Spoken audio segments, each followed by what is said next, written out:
خلص على علاقات يعطوه ورقه خلص. اجراءات امنيه بس. كامله ياخذ بصمه يدوي انه هو معك.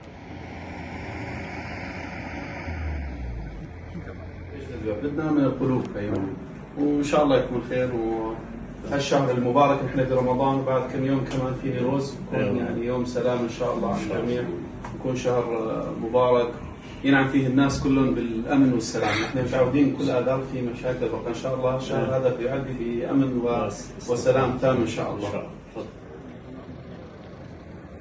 بدون تاريخ لانه هذا بدون